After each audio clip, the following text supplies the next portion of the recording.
Halo semuanya, jumpa lagi dengan saya Rahel dalam Gracia Community Online Experience kita hari ini. Terima kasih untuk teman-teman semuanya, baik Anda yang Kristen maupun Anda yang bukan Kristen yang sedang menyaksikan tayangan kami ini. Saya ucapkan selamat bergabung. Kiranya tayangan kami dapat bermanfaat untuk kita semuanya. Nah teman-teman, di bulan Juni ini adalah bulan libur untuk anak-anak sekolah. Karena beberapa waktu lalu, semua anak-anak sekolah, baik itu TK, SD, SMP, ataupun SMA, sudah menerima rapor hasil mereka belajar selama 1 tahun. Begitu banyak reaksi dan respon dari mereka. Ada yang sangat senang, ada yang merasa cukup, dan ada juga yang merasa kurang memuaskan. Sama halnya dengan kehidupan kita, teman-teman. Begitu banyak respon dan reaksi dalam setiap kehidupan kita. Ketika cuaca hujan, kita sering merasa komplain. Kenapa kok hujan terus? Tapi ada juga yang merasa bersyukur karena cuaca yang hujan. Begitupun sebaliknya, ketika cuaca panas, kita sering merasa bersyukur karena diuntungkan dari cuaca yang panas tersebut. Namun ada juga yang komplain, kenapa kok panas terus? Komplain selalu ada di dalam setiap kehidupan kita. Mengapa kita komplain? Haruskah kita komplain? Sebentar kita akan menemukan jawabannya dalam firman Tuhan yang akan dibawakan oleh Ibu Pendeta Louis dengan tema Stop Complain. Namun sebelumnya rekan saya Yusak, Pita, dan GCC Band akan membawakan sebuah lagu. Dan untuk informasi, tayangan ibadah pada hari ini adalah rekaman ibadah minggu lalu dan semuanya sudah melalui protokol kesehatan yang ketat. Jadi teman-teman, jangan kemana-mana ya. Tetap stay di channel ini dan selamat menyaksikan.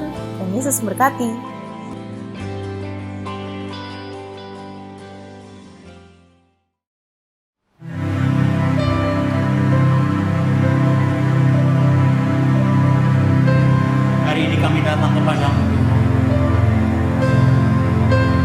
Selidikilah hati kami yang paling dalam. Apakah jalan-jalan kami masih sesuai dengan kehendak dan rencana Tuhan? Terima kasih. Terima kasih. Selidiki aku, lihat hati.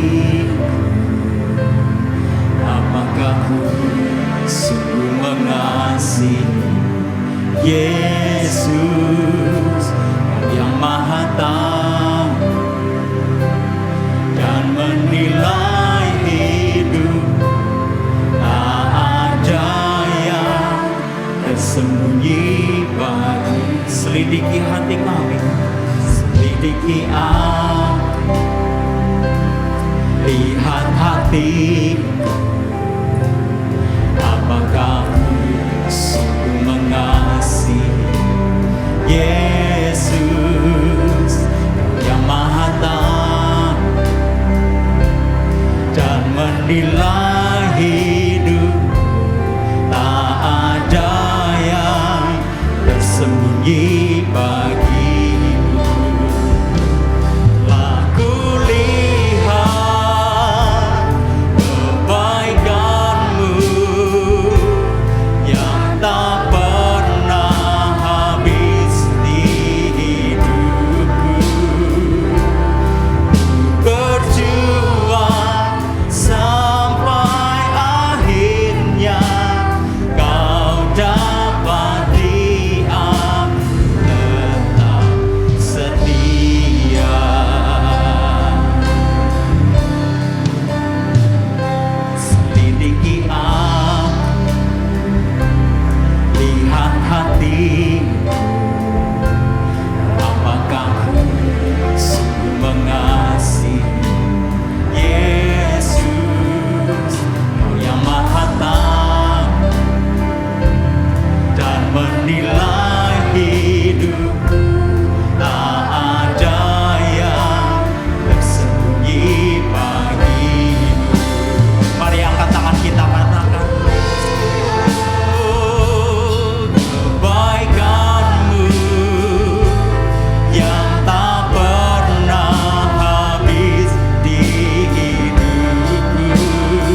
Mari saya undang kita semua bangkit berdiri. Katakan telah kulihat. Oh, telah kulihat yang tak pernah habis di hidupku. Berjuang sampai akhirnya kau dapati aku tetap setia. Terima kasih buat kasih setiamu Tuhan.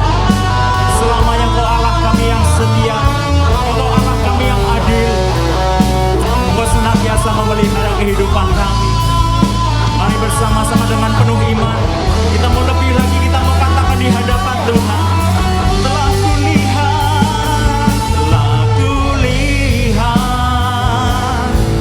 kebaikan-Mu yang tak pernah.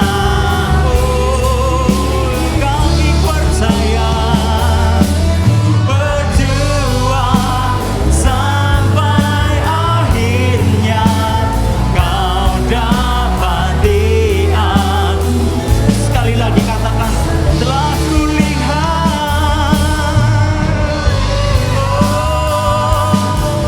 kebaikan-Mu yang tak pernah habis di hidupku.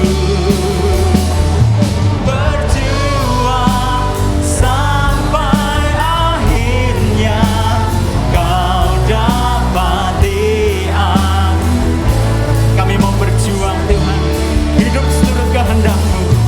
Berjuang sampai akhirnya kau dapati aku tetap setia. Sekali lagi katakan, ku berjuang sampai akhirnya kau dapati aku tetap setia.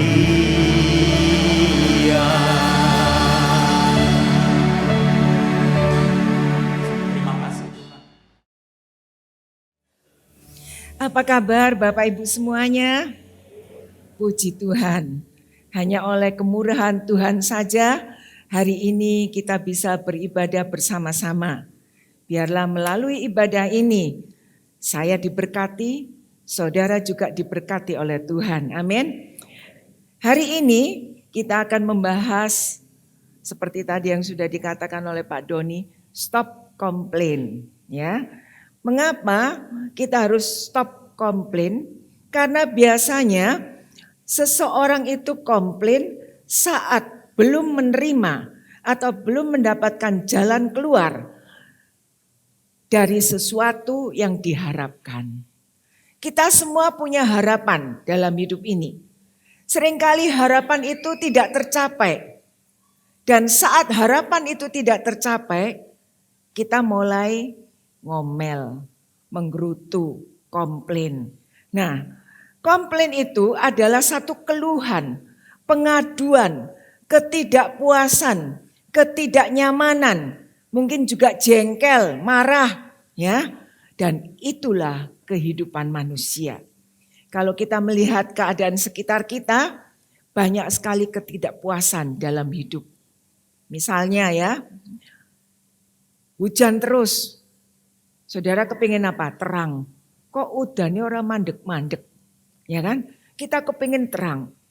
Kalau panas terus, kita kepingin kapan hujan supaya udaranya segar. Ya. Nah, kalau orang berkekurangan terus hidupnya, dia kepingin Tuhan berkati aku. Jangan aku mengalami kekurangan terus. Saudara-saudara, yang gemuk kepingin kurus. Yang kurus kepingin gemuk. Ya kan? Sampai diet gak karuan. Sampai akhirnya sakit. Yang rambutnya lurus kepingin dikeriting. Yang rambutnya keriting kepingin diluruskan. Sehingga manusia itu bisa disebut sebagai orang yang suka komplain. Ya, orang yang suka komplain, tetapi di GCC ini tidak ada orang yang komplain. Amin. Haleluya, karena kita semua adalah umat kesayangan Tuhan. Jadi umat kesayangan Tuhan itu enggak boleh komplain. Ya. Ada seorang penjual tempe. Saudara-saudara, setiap hari dia menjual tempe dan kalau dia dapat hasil penjualan tempe, hasil penjualan itu diberikan kedelai lagi. Nah, satu hari, satu pagi, dia memeriksa semua tempe-tempenya. Wah, kok belum ada yang jadi ya? Berarti hari itu dia tidak bisa jualan dan dia tidak bisa terima uang untuk beli kedelai. Saudara-saudara, tapi dia nekat.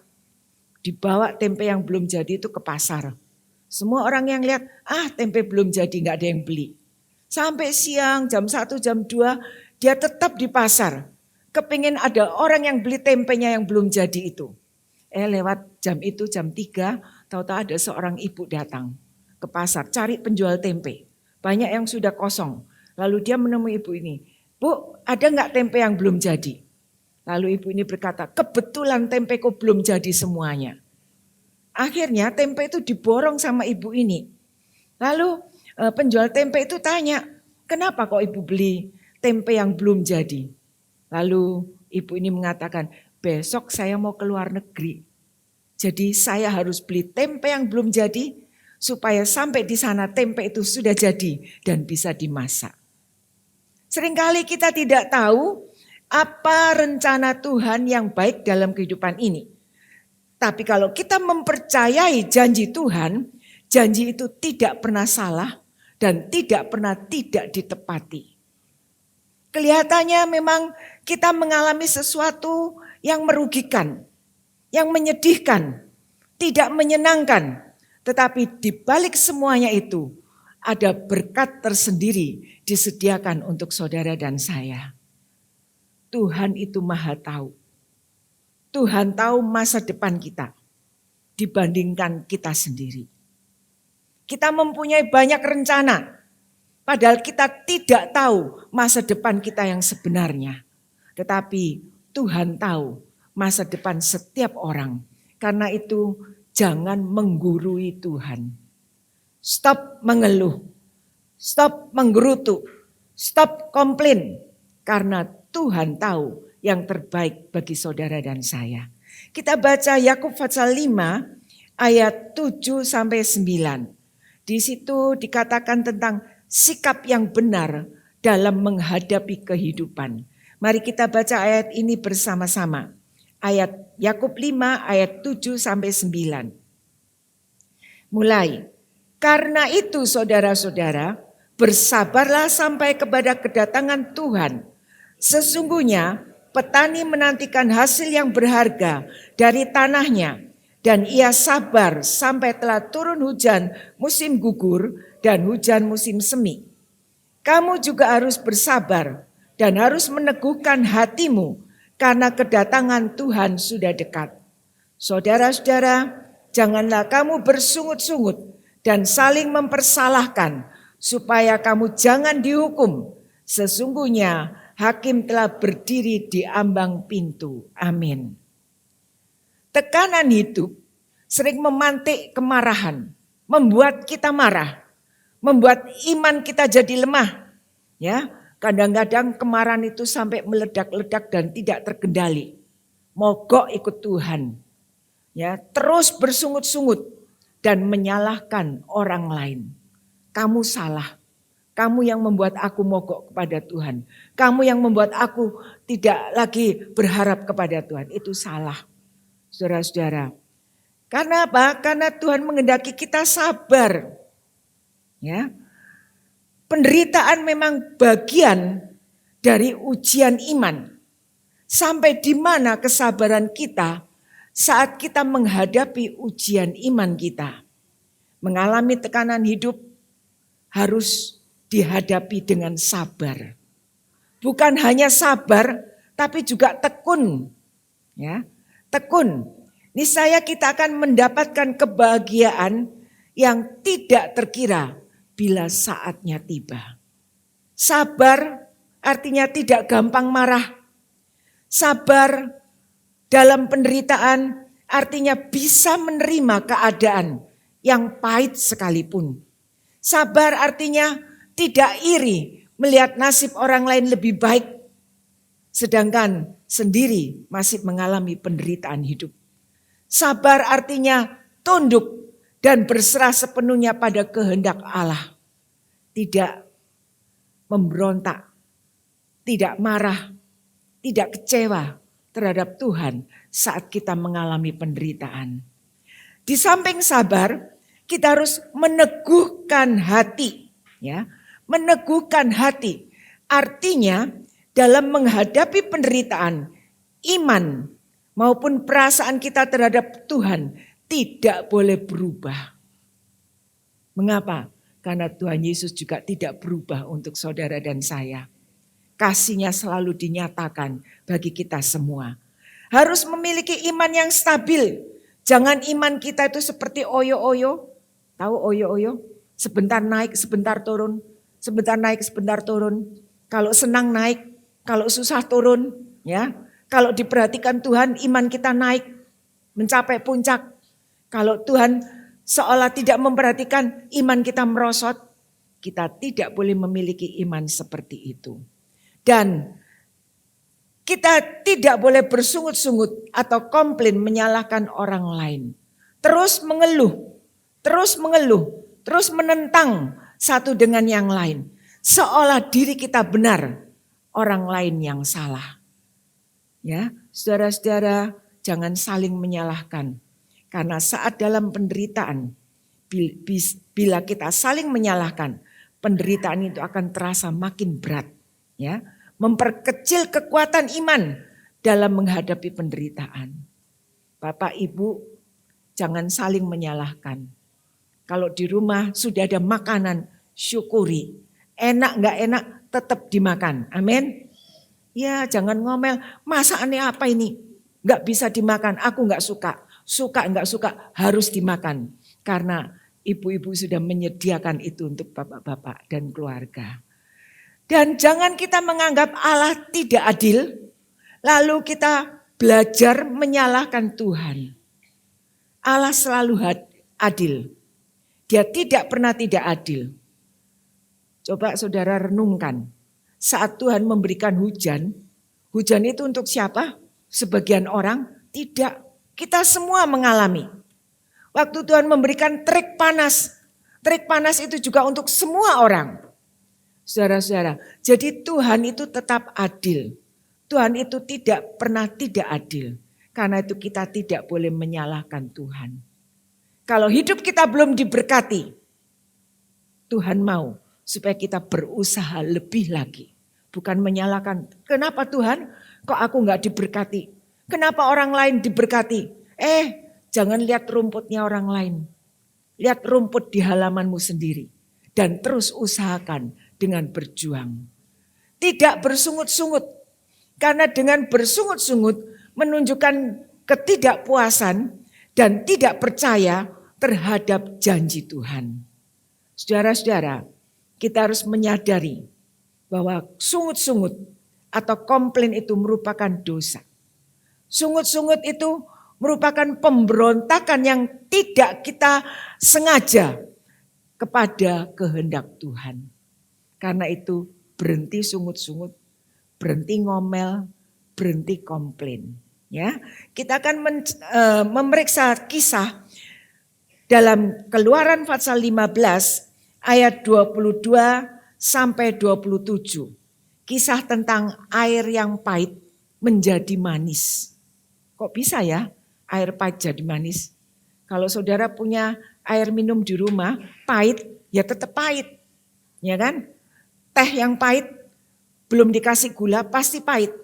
Tapi kenapa di sini air yang pahit bisa jadi manis? Mari kita baca ayat ini juga bersama-sama. Mulai. Musa menyuruh orang Israel berangkat dari Laut Tebrau. Lalu mereka pergi ke padang gurun Syur.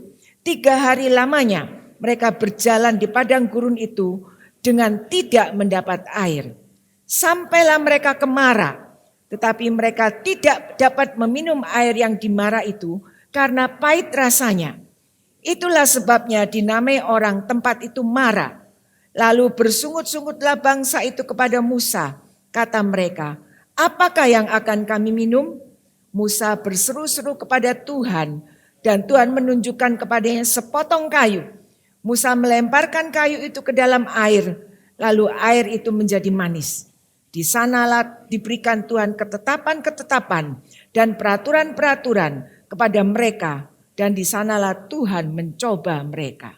Firman-Nya, jika kamu sungguh-sungguh mendengarkan suara Tuhan Allahmu dan melakukan apa yang benar di matanya dan memasang telingamu kepada perintah-perintahnya dan tetap mengikuti segala ketetapannya, maka aku tidak akan menimpakan kepadamu penyakit manapun yang telah kutimpakan kepada orang Mesir, sebab aku Tuhanlah yang menyembuhkan engkau.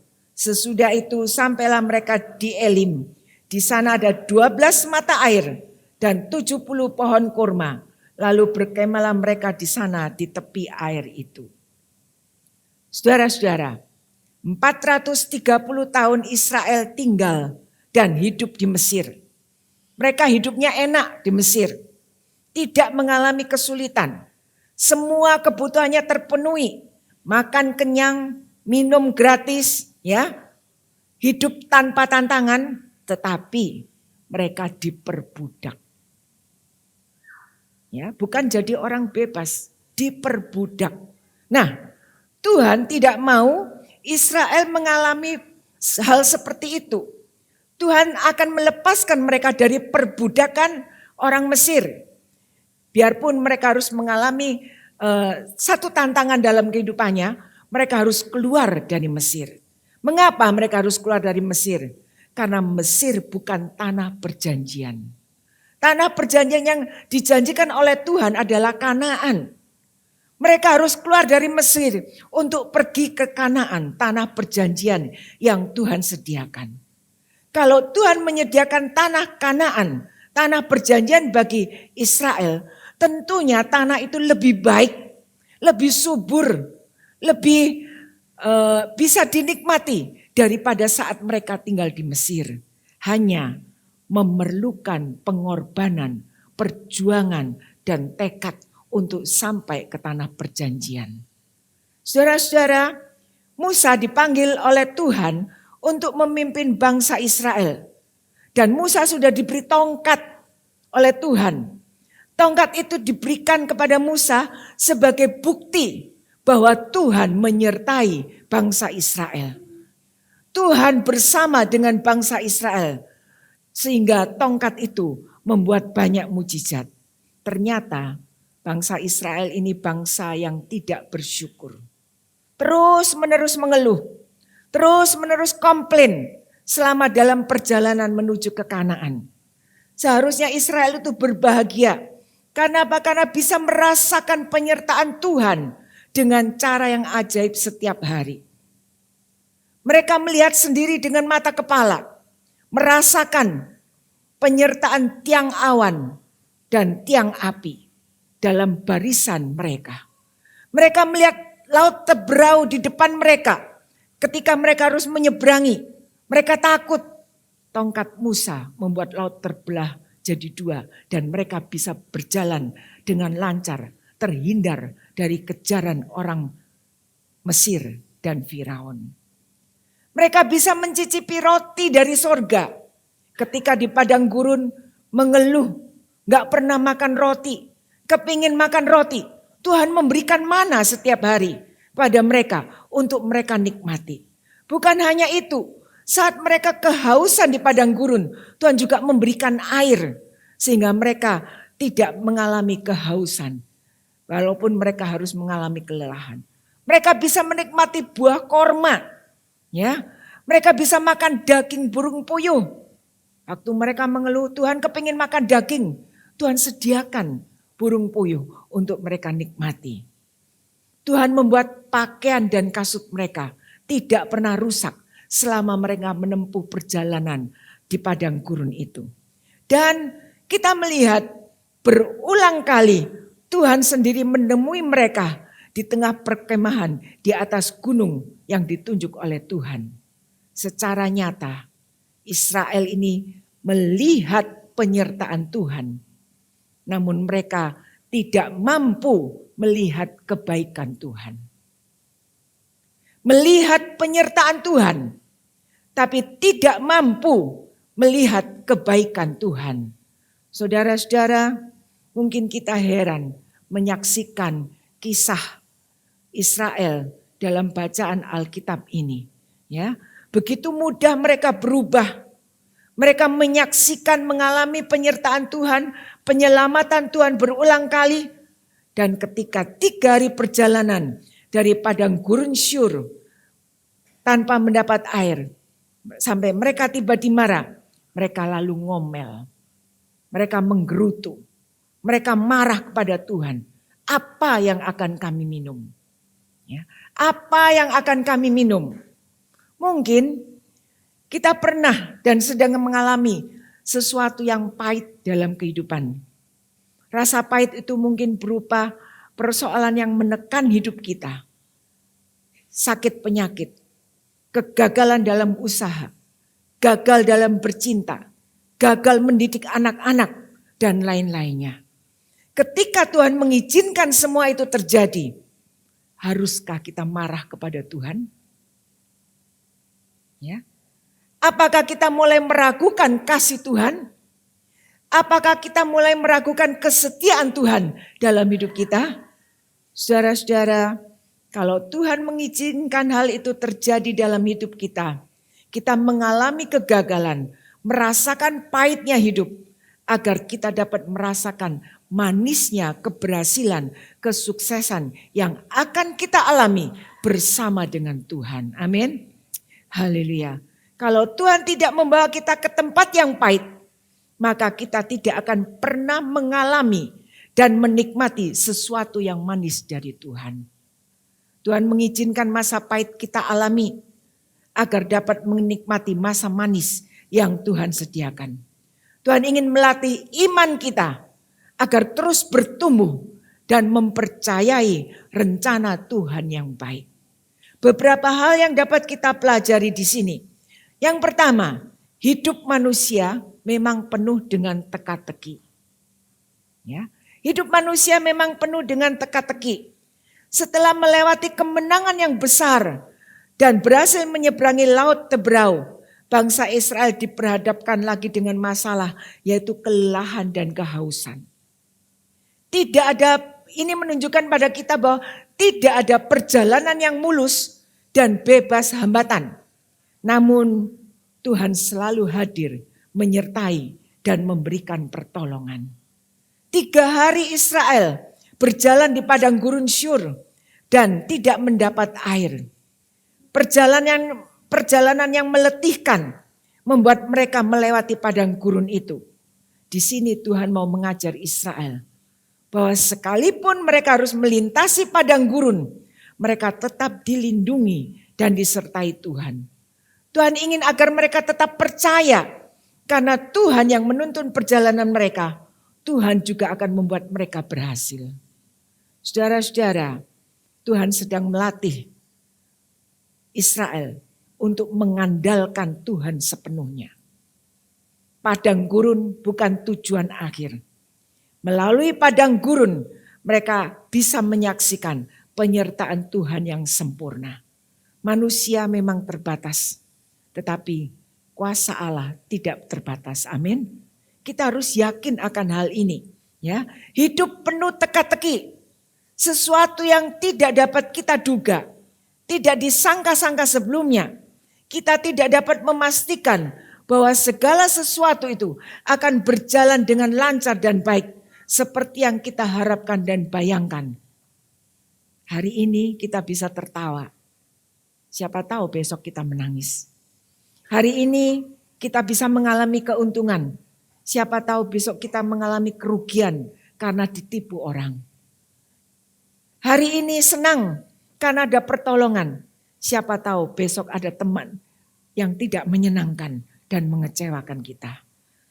Saudara-saudara, dalam perjalanan hidup kadang memang kita harus melewati yang namanya padang gurun. Namun semua keadaan itu membuat kita tidak boleh mudah kecewa dan mudah putus asa. Jadikan semua pengalaman hidup, entah itu baik atau buruk, membuat iman kita semakin kuat, semakin bertumbuh dewasa, sehingga dalam melewati semuanya, keadaan itu kita dapat berkata, hanya pertolongan Tuhan membuat saya tegar dan bisa terus melangkah. Amin. Haleluya. Ayub pasal 23 ayat 10 mengatakan, karena ia tahu jalan hidupmu, karena ia tahu jalan hidupku, seandainya ia menguji aku akan timbul seperti emas. Dalam kesulitan yang kita hadapi, anggaplah itu sebagai suatu didikan yang Tuhan izinkan. Bila berhasil melewatinya, maka Tuhan akan mengangkat kita lebih tinggi dengan pengalaman yang baru bersama dengan Tuhan. Coba saudara renungkan kembali atau ingat kembali. Saat saudara belum mempunyai pekerjaan yang mapan, bagaimana keadaan hidupmu?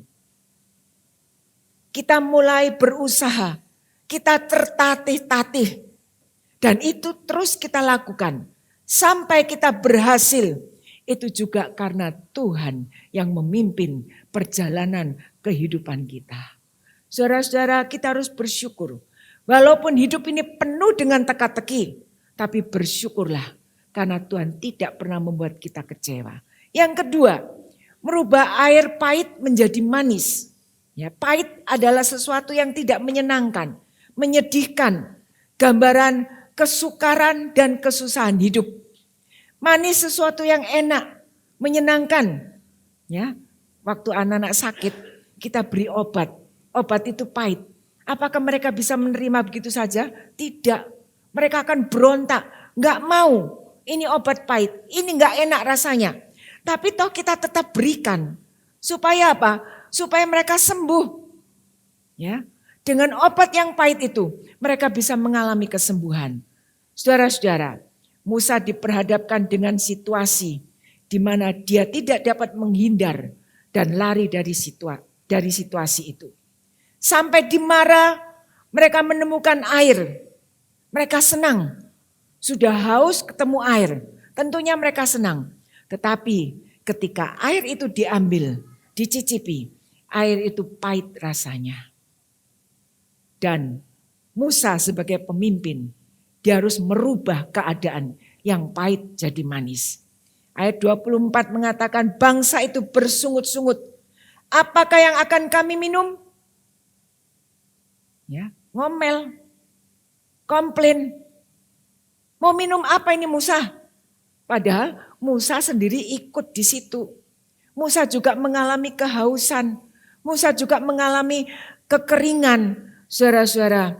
Tapi apa yang mereka katakan itu tidak terpengaruh dan tidak membuat Musa menjadi putus asa. Musa tetap menghadapi dengan keadaan yang tegar. Sebenarnya saudara-saudara, Tuhan sudah memberi tongkat kepada Musa. Mungkin karena pikirannya ruwet, ya, dia lupa kepada tongkat ajaib yang Tuhan berikan. Dia lupa pada penyertaan Tuhan. Sehingga waktu orang-orang Israel ngomel, Musa terbawa arus. Saudara-saudara, dalam kehidupan kita, Tuhan juga telah menunjukkan banyak pertolongan dan kemurahan. Tapi seringkali kita melupakan dan kita membuat komplain demi komplain. Musa menghadapi tantangan. Apa yang dilakukan oleh Musa adalah berseru kepada Tuhan. Lalu Tuhan menunjukkan sepotong kayu. Ada tongkat gak dipakai. Masih minta tanda dari Tuhan. Sampai Tuhan menyediakan hal yang sederhana, sepotong kayu. Ya, lalu Tuhan berkata, lemparkan kayu itu ke air. Dan air itu akan jadi manis. Dan Musa taat. Musa melempar kayu itu sehingga air yang pahit itu berubah menjadi manis. Sehingga semua bangsa Israel dapat meminumnya. Bagaimana kondisi kita saat kita diperhadapkan dengan situasi dan kondisi yang tidak menyenangkan. Mungkin kondisi itu menyesakkan, mengecewakan kita, menyakiti kita. Apakah kita harus bersungut-sungut? Menyalahkan orang lain? Menyalahkan majikanmu? Menyalahkan suamimu? Atau menyalahkan siapa? Atau lari, menghindar? Saudara-saudara, hadapi setiap tantangan dalam kehidupan seperti Musa. Mengambil sikap, berseru kepada Tuhan. Berdoa kepada Tuhan. Minta petunjuk Tuhan. Minta pertolongan dari Tuhan. Dan Tuhan akan memberikan jalan keluar dari segala masalah yang kita hadapi. Mampukah kita menjadi pelaku perubahan seperti Musa? Harus. Ya, semua orang Kristen, semua pengikut Yesus harus mampu jadi pelaku perubahan seperti Musa. Saat kita diperhadapkan dengan kondisi yang sangat menyakitkan, mampukah kita bersuka cita? Apa orang lain bisa tahu, oh dia lagi sedih karena kita menunjukkan sikap yang tidak menyenangkan? Saudara-saudara, saat kita menghadapi kemarahan seseorang, mampukah kita jadi pembawa damai? Mampukah kita meredakan kemarahan itu? Mampukah kita mengucapkan perkataan yang membawa damai? Saat kita menghadapi sakit penyakit, mampukah kita tetap bertahan, sabar untuk menerima pemulihan dari Tuhan? Filipi 4 ayat 13 mengatakan, segala perkara dapat kutanggung di dalam Dia yang memberi kekuatan kepadaku. Kita pasti mampu bertahan menghadapi setiap tantangan karena Tuhan sudah memberikan janjinya untuk saudara dan saya. Berserah kepada Tuhan. Setiap perubahan dapat terjadi dalam hidup kita karena ada campur tangan Tuhan dalam kehidupan kita. Yang ketiga, harus berjalan dengan iman. Iman bukan sesuatu tindakan asal nekat melangkah, tetapi iman adalah tindakan yang yakin bahwa Tuhan, firman Tuhan akan terjadi dan digenapi dalam kehidupan kita. Jangan menyandarkan iman kita pada apa yang kita miliki. Jangan menyandarkan imanmu pada kepandaianmu. Jangan menyandarkan imanmu pada keberhasilanmu. Jangan menyandarkan imanmu kepada kekayaanmu. Karena semua itu bersifat jasmani. Dan semua itu akan ditinggalkan. Semua itu bisa pergi sewaktu-waktu. Tetapi kita harus selalu bersandar kepada Tuhan. Tuhan sangat tahu kalau air di Mara itu pahit rasanya. Tetapi Tuhan mau melihat tindakan apa yang dilakukan oleh Israel. Apakah mereka tetap punya iman kepada Tuhan? Tuhan telah berulang kali mengadakan mujizat bagi Israel. Mulai dari menyeberang laut Tebrau. Tidak dibiarkan kehausan. Dicukupkan segala kebutuhannya. Dan Tuhan selalu menyediakan jalan yang terbaik bagi Israel. Tindakan iman Musa saat ini hanya diperlukan berseru kepada Tuhan. Dan Musa yakin bahwa pertolongan hanya datang dari Tuhan saja. Seruan Musa ini mampu menghidupkan kuasa Allah. Tuhan menunjukkan sepotong kayu, alat yang sederhana untuk Musa pakai dan dilemparkan ke dalam air di Mara. Dan air itu menjadi manis. Dari pahit berubah menjadi manis. Ini menunjukkan pada kita bahwa ada sebuah tindakan yang harus dilakukan bila kita ingin melihat mujizat Tuhan, yaitu air pahit berubah menjadi manis oleh karena kuasa Tuhan. Saudara-saudara, Tuhan menjaga kita, Tuhan menyembuhkan kita, Tuhan memelihara kita, asal kita tetap percaya dan bertindak sesuai dengan firman Tuhan. Yang keempat, mengalami janji Tuhan. Tuhan memberikan janjinya kepada bangsa Israel. Dan apa yang Tuhan janjikan pasti digenapi. Karena Tuhan tidak pernah ingkar janji. Ayat 26 mengatakan, jika kamu sungguh-sungguh mendengarkan suara Tuhan Allahmu dan melakukan apa yang benar di matanya dan memasang telingamu kepada perintah-perintahnya dan tetap mengikuti segala ketetapannya, maka aku tidak akan menimpakan kepadamu penyakit manapun yang telah kutimpakan kepada orang Israel. Sebab aku Tuhanlah yang menyembuhkan engkau. Ini merupakan janji Tuhan. Menghendaki supaya Israel itu tetap percaya kepadanya. Ini juga merupakan janji Tuhan untuk saudara dan saya. Supaya kita bisa memegang dan mempercayai janji Tuhan. Jangan sampai kita tidak percaya kepada janji Tuhan. Saudara ingat selama masa pandemi, pemeliharaan Tuhan itu nyata. Selama PPKM, ya, sampai ada ibu-ibu yang mengatakan, aku timbanganku naik loh 3 kilo. Tandanya apa? Tuhan memelihara kan? Tuhan tidak membuat saudara jadi kering. Gak ada yang mengatakan selama PPKM aku kering turun 10 kilo, gak ada. Dan waktu kita bertemu semuanya memang mantap-mantap. Saudara-saudara, itu janji pemeliharaan Tuhan yang sudah kita rasakan. Ya, setelah melewati semuanya itu, dikatakan ayat 27, Israel tiba di Elim. Dan di sana terdapat 12 mata air dan 70 pohon kurma. Saudara tahu jaraknya Mara dan Elim itu enggak jauh. Kalau saudara pernah ke Israel dan kita diantar pakai bis, ya, jarak antara Mara dan Elim itu hanya perlu 1 jam perjalanan naik bis. Mungkin kalau jalan kaki ya mungkin berapa ya? 4-5 jam. Jaraknya itu begitu dekat. Ini menunjukkan pada kita sebenarnya Tuhan itu sudah menyediakan berkat tersendiri untuk Israel. Tapi karena dia ngomel dan komplain terus, berkat itu enggak kelihatan.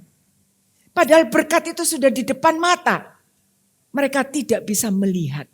Saudara-saudara, kalau Israel bersabar sedikit, dia akan menikmati 12 mata air dan 70 pohon korma. Bukan air yang pahit, bukan korma yang hambar, tapi air yang menyenangkan, air yang bisa diminum, air yang manis, pohon korma yang bisa dinikmati.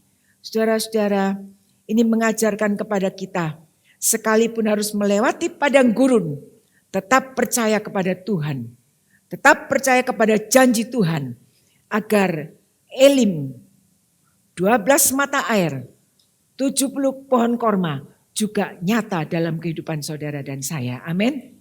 Haleluya. Saudara-saudara, apa yang melanda hidup kita, rumah tangga kita, pekerjaan kita, pelayanan-pelayanan kita, tetaplah berdiri teguh. Ya, karena kita memiliki janji Allah. Stop komplain, belajar untuk bersyukur. Kita harus belajar dari tukang parkir. Tahu tukang parkir? Saat mobil banyak nggak sombong. Ya. Saat mobil itu pergi satu-satu, dia juga nggak kecewa. Dia juga nggak komplain. Dia nggak frustasi. Ini menunjukkan kepada kita, saat kita diberkati oleh Tuhan, tetaplah bersyukur. Saat kita harus menghadapi ujian hidup, kita harus tetap bersyukur untuk kita dapat jalan keluar dari Tuhan. Percayai janji Tuhan yang memberi kekuatan, kesembuhan, pemulihan, dan sukacita bagi hidup. Dan jangan lupa, teruslah bersyukur dan berterima kasih kepada Tuhan. Amin. Mari kita berdiri bersama-sama. Mari kita berdoa. Tuhan, kami yakin akan penyertaan Tuhan yang selalu mengatur setiap langkah hidup kami.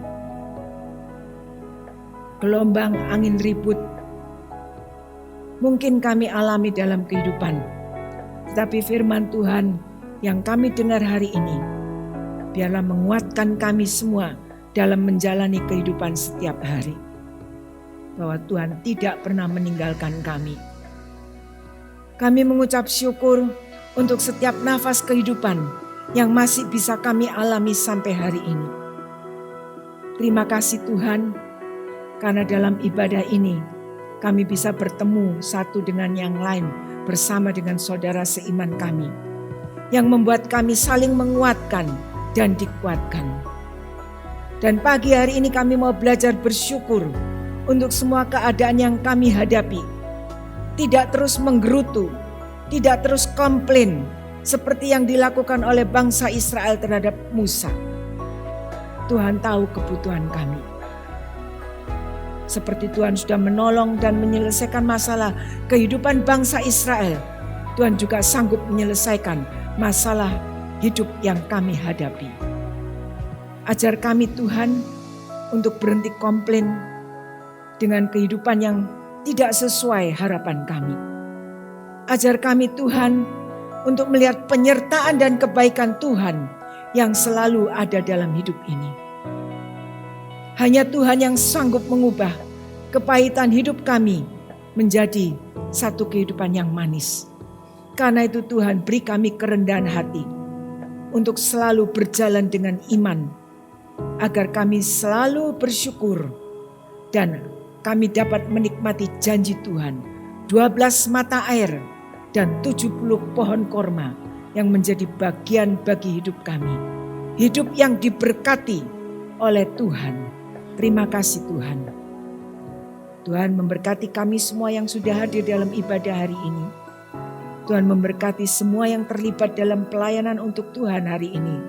Mulai dari mengatur jalannya ibadah, mengatur parkir, menyambut kehadiran para jemaat Tuhan, worship leader, musik, juga hamba-Mu yang menyampaikan firman Tuhan. Tuhan memberkati semua, juga persembahan-persembahan persepuluhan yang akan dan sudah kami berikan untuk menunjang terlaksananya program gereja kami ini. Berkati semua dengan berkat berlipat ganda dalam setiap usaha pekerjaan yang mereka lakukan. Saudara-saudara, mari kita menadahkan tangan kita untuk menerima berkat Tuhan. Sekarang terimalah berkat Tuhan. Tuhan memberkati dan melindungi engkau. Tuhan menyinari engkau dengan wajah-Nya dan memberikan kasih karunia. Tuhan menghadapkan wajah-Nya kepadamu dan memberikan damai sejahtera. Berkat dari Allah Bapa, Allah Anak, Allah Roh Kudus menyertai setiap keluarga, anak-anak, usaha pekerjaan, rencana-rencana untuk mendapatkan kehidupan yang lebih baik, memberkati kesehatan kami juga mulai hari ini sampai Maranatha Tuhan Yesus datang kembali yang kedua kalinya.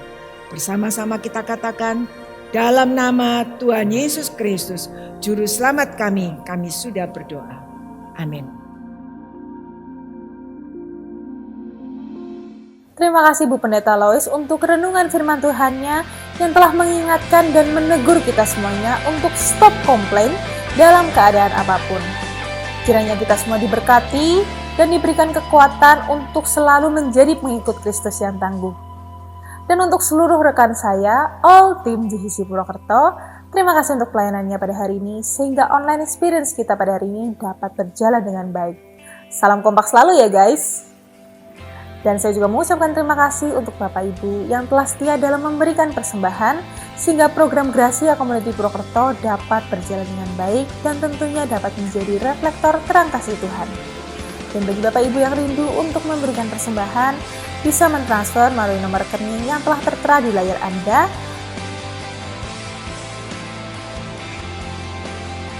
atau bisa memasukkan amplop ke kotak persembahan yang telah tersedia di gereja. Nah teman-teman, walaupun pandemi ini sudah mereda, tapi kita juga jangan kendor ya. Kita terus tetap patuhi protokol kesehatan yang ada dengan kita memakai masker saat kita berada di luar rumah, mencuci tangan dengan sabun, dan menghindari kerumunan. Lindungi diri Anda, keluarga, dan Indonesia. Saya Rahel, sampai jumpa dalam online experience kita Jumat depan. Tuhan Yesus memberkati.